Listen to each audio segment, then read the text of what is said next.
The Arctic Winter Games are open! Tonight, the Arctic Winter Games are back after a 5-year break.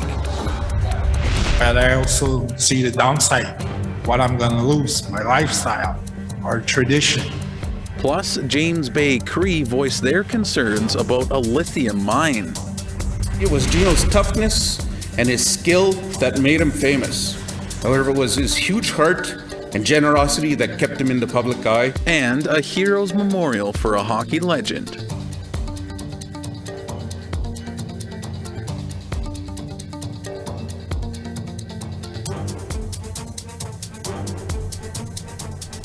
Good evening, Tansei Anin. Welcome to APTN National News. I'm Daryl Stranger. After a 5-year absence because of COVID, the Arctic Winter Games officially opened last night in Fort McMurray, Alberta, and a week of competition begins today. APTN's Chris Stewart was at the opening ceremonies.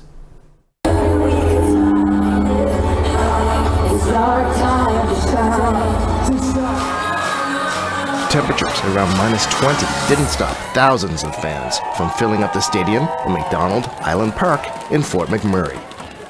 They were here to watch the athletes from Alaska, Greenland, Sapmi from Finland, Norway, and Sweden compete with Canadian teams from the Northwest Territories, Nunavut, Quebec, Nunavut, and the Yukon.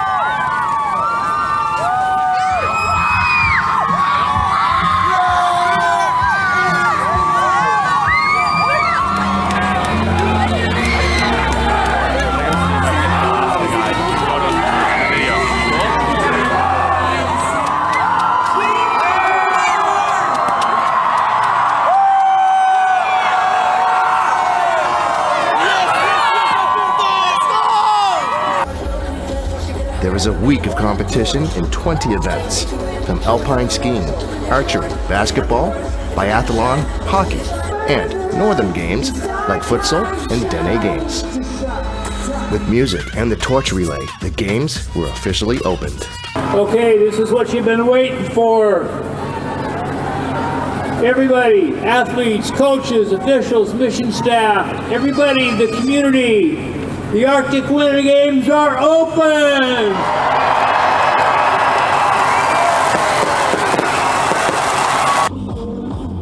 The evening wrapped up with music from the Halusi Nation.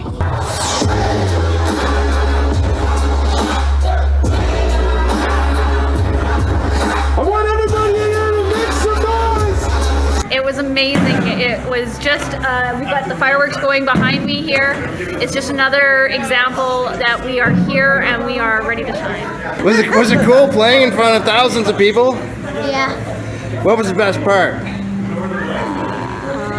Everybody cheering for you. The games take place until February 4th with the day of gold medal games and the closing ceremonies. Chris Stewart, APTN National News, Fort McMurray, Alberta.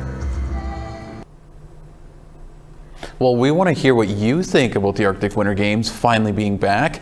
You can share with us your favorite event or moment, and here's how to continue that conversation. You can send your emails to news@aptn.ca, or you can leave a comment on aptnnews.ca. You can also find us on Facebook, Twitter, Instagram, YouTube, and TikTok. Follow APTN News to join the conversation and see our latest stories.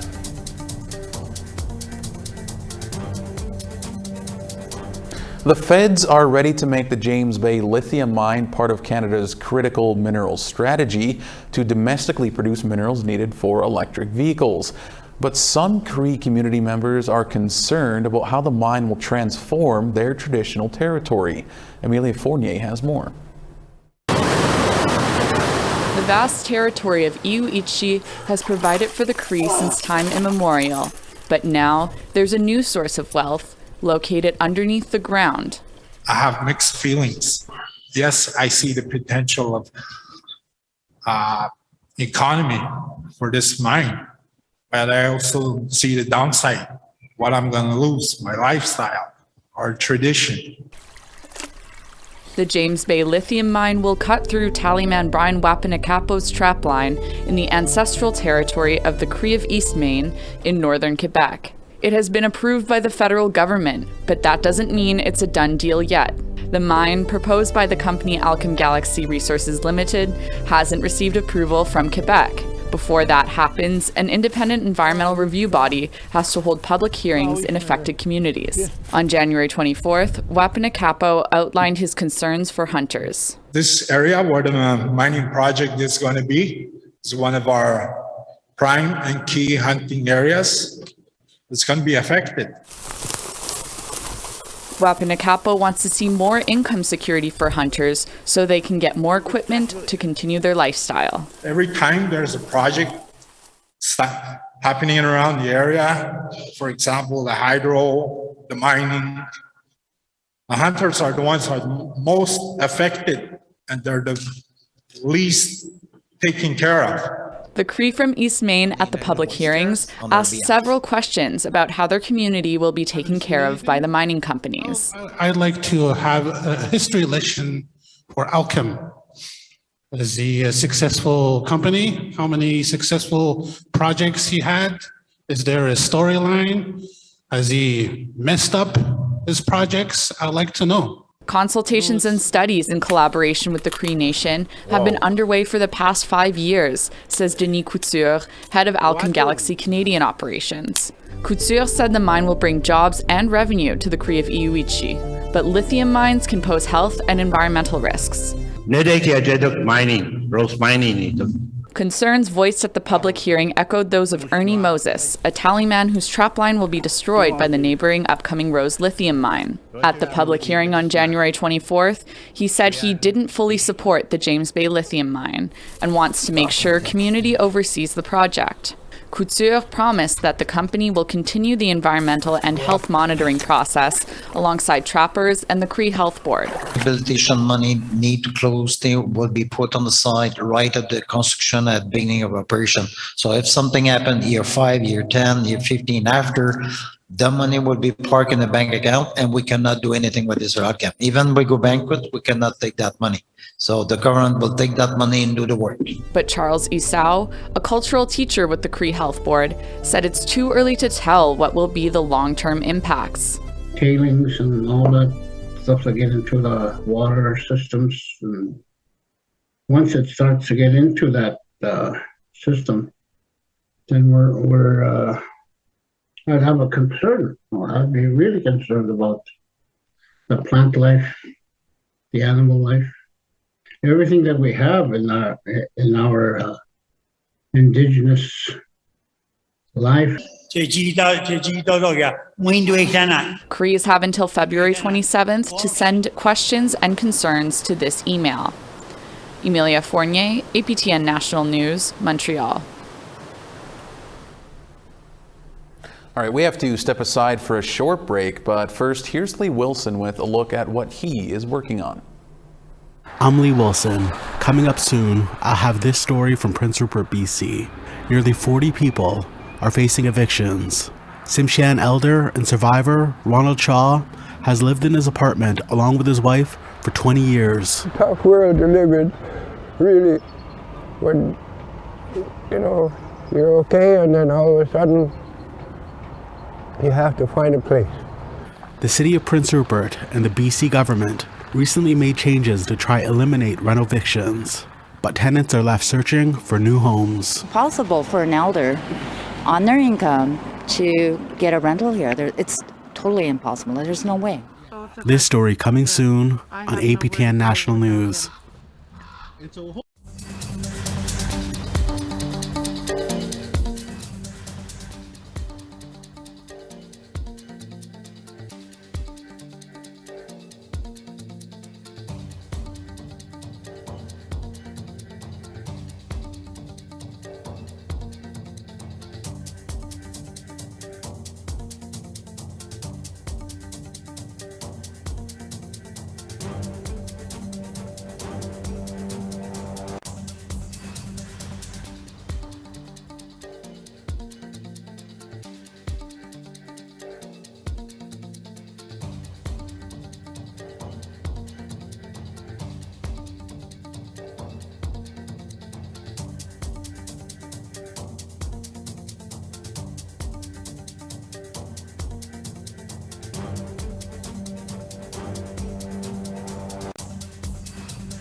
Welcome back to APTN National News.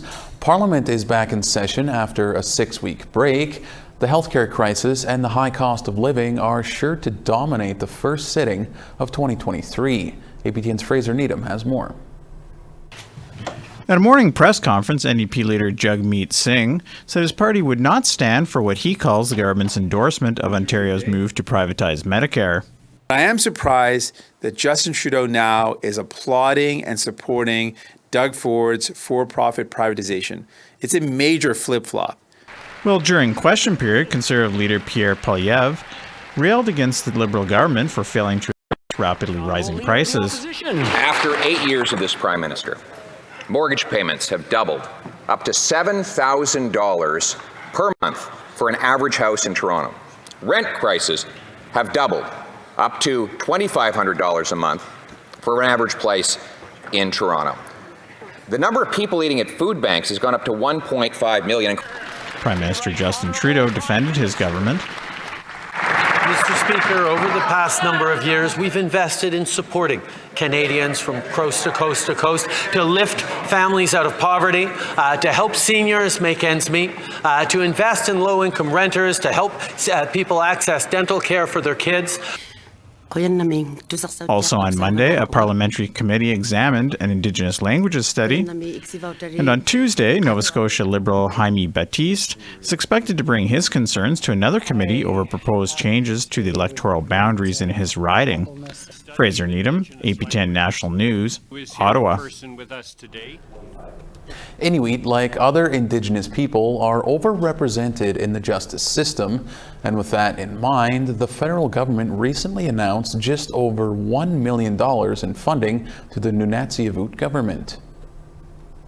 The programs include cultural awareness education for criminal professionals, family violence prevention, and other services. With Inuit-led lived experiences, the programs address crime and offer community-based justice services. According to Statistics Canada, Indigenous people represent 32% of people in federal prisons, but make up only 5% of the general population. With a population of just over 2,000, resources in the Inuit Labrador settlement area are low, and that includes justice services. Johan Lamp, president of Nunatsiavut, had this to say. Educate those professionals, the legal aid lawyers for clients who have to meet, in a bathroom because there are no facilities. Woodland caribou are a common sight along the Alaska Highway in the southern Yukon. While numbers of the Southern Lakes herd are on the rebound, some people say a stretch of highway in the territory's Southern Lakes region is becoming a major hazard for the herd. As Sarah Connors tells us, those concerned for the caribou are asking motorists to drive smart and slow down. Oh, these are just the caribou tracks, you know, and... Don Taves is the chair of the Carcross-Tagish Renewable Resources Council. He's pointing out some tracks that likely belong to the Carcross caribou herd, one of 3 herds in Yukon's Southern Lakes region. He says conservation efforts have helped the herd increase from 300 animals in the 1990s to around 1,500 today. But now the herd has another threat.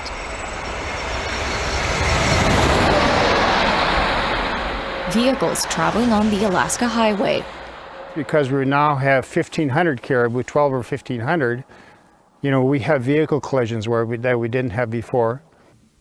So far this winter, 7 caribou have been killed in road collisions along the Alaska Highway.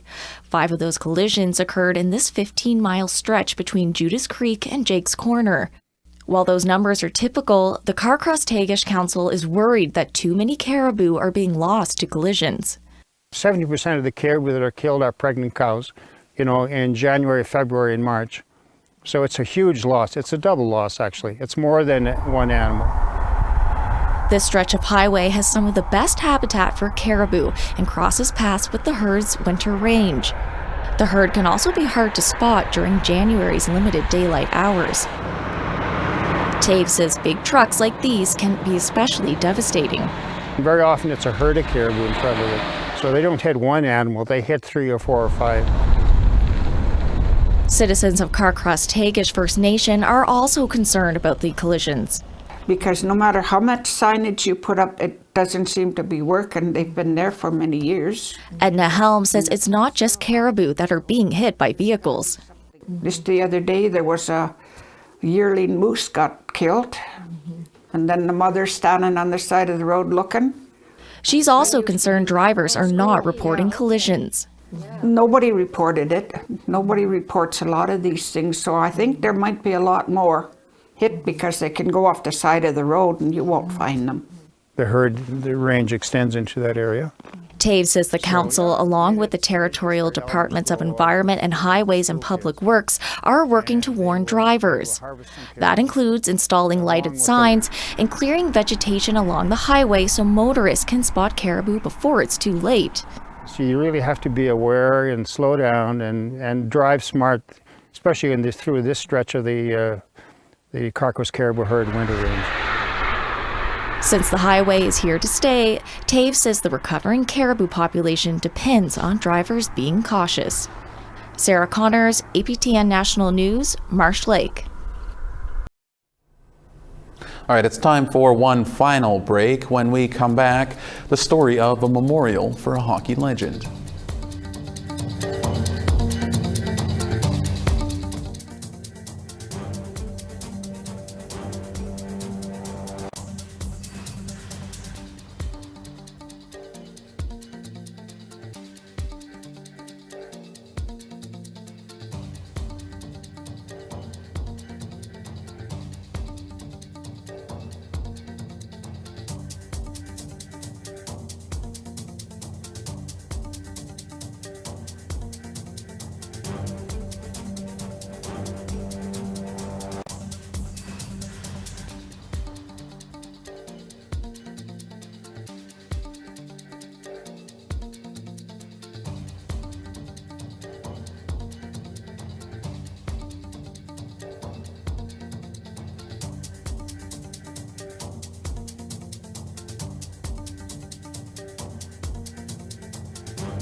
Welcome back to APTN National News. It's time now for our photo of the day.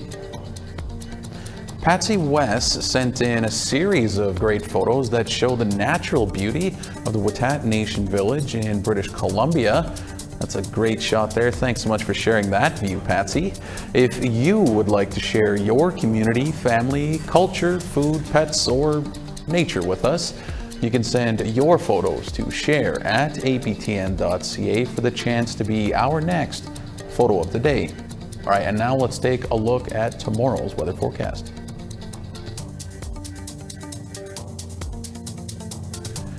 We start over on the East Coast, the 0 in St. John's and -3 in Charlottetown.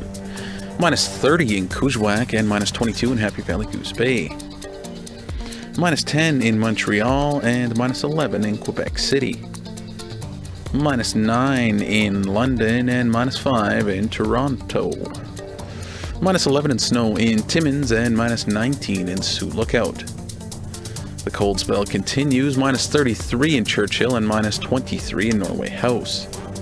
-20 in Barons River and -21 in Winnipeg. -20 in snow in Regina and -20 in Saskatoon. -23 in clear in Buffalo Narrows and -29 in Stony Rapids. As we head west, -21 in clear in Fort McMurray and -16 in Peace River. -10 and snowing in Edmonton and -7 in Calgary. 3 degrees in Vancouver and 2 degrees in Bella Coola. 8 degrees in Sandspit and -11 in Fort Nelson. Clear and -23 in Mayo and -21 in clear in Old Crow. Some snow and -29 in Norman Wells and -23 in snow in Fort Simpson. -30 and clear in Inuvik and -31 in Colville Lake. -29 in Cambridge Bay and -36 in Whale Cove. -27 in Resolute and -29 in Iqaluit.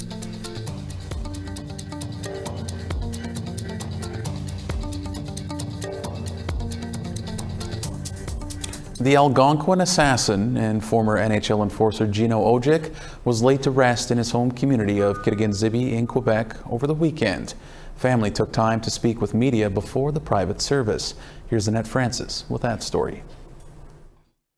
Family and friends have come to the Kitigan Zibi Cultural Center to address media. They're here to share some stories about who Gino Odjick was. The old saying goes, you should never meet your heroes. In the case of our late friend Gino, that couldn't be farther from the truth.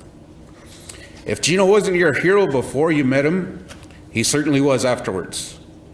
You see, it was Gino's toughness and his skill that made him famous. However, it was his huge heart and generosity that kept him in the public eye. Odjick was born and raised in Kitigan Zibi. He was the only boy in a family of 6 kids. His younger sister, Janique Odjick, says they were close. He was very coddled by the sisters. We were extremely protective of him growing up. Even though he had his own and he was really good in hockey and he did these different things, the sisters, we just kind of coddled him. Odjick had 12 seasons as an enforcer for 4 NHL teams, including the Vancouver Canucks and Montreal Canadiens. 9 years ago, Odjick was diagnosed with a rare disease that affected his heart. He passed away on January 15th. I was shocked. We knew it was coming eventually. We didn't think it would be that soon, but the way I choose to look at it is after the first bout he had with that disease, we got an extra 9 years with him, and I count us very fortunate for that. 9-year-old Sebastian Mawadi is Odjick's grandson. Although he was too young to watch Papa Gino play in person, he's seen the highlights. He was a protector of lots of people. Whenever the other teams picked on one of his guys, he always attacked. But what he will miss most about Papa Gino? His kindness, generosity. He was unlike any other person I ever met. Janique says her brother was unbelievable, a kid from the res that accomplished many things in his 52 years. From meeting the Pope, Bryan Adams, and Bryan Adams loved Gino, and next thing you know, we look and Gino's on stage singing with Bryan Adams, sitting with George Jones, you know, jamming out, like all of these things. He went to Japan, China, Switzerland, all over the world. He had that opportunity and he touched so many people. So when you look at that, it kind of makes you go, wow, he lived such a full life. According to Odjick's family, a celebration of life will be held at a later date, and there are discussions about creating a memorial to honor his legacy. Annette Francis, APTN National News, Kitigan Zibi, Quebec. A web series out of Saskatchewan will be taking APTN's Lumi by storm on Valentine's Day, thanks to the network's Imaginative Pitch Contest in 2021. The Feather, a satirical newscast, won the prize. It's hosted by Danny Knight from the Muscatay First Nation and Sean Cuthand from the Little Pine First Nation. They discuss real news from a lighthearted point of view. A cross-country production, one of the writers and directors is Musqueam Lorette from Cowessess First Nation. Executive producer and writer Ryan Moccasin from the Soto First Nation says the 6 short-form episodes start on APTN Lumi on February the 14th. Moccasin says what started out as a web series before the pandemic has evolved into being aired on APTN Lumi.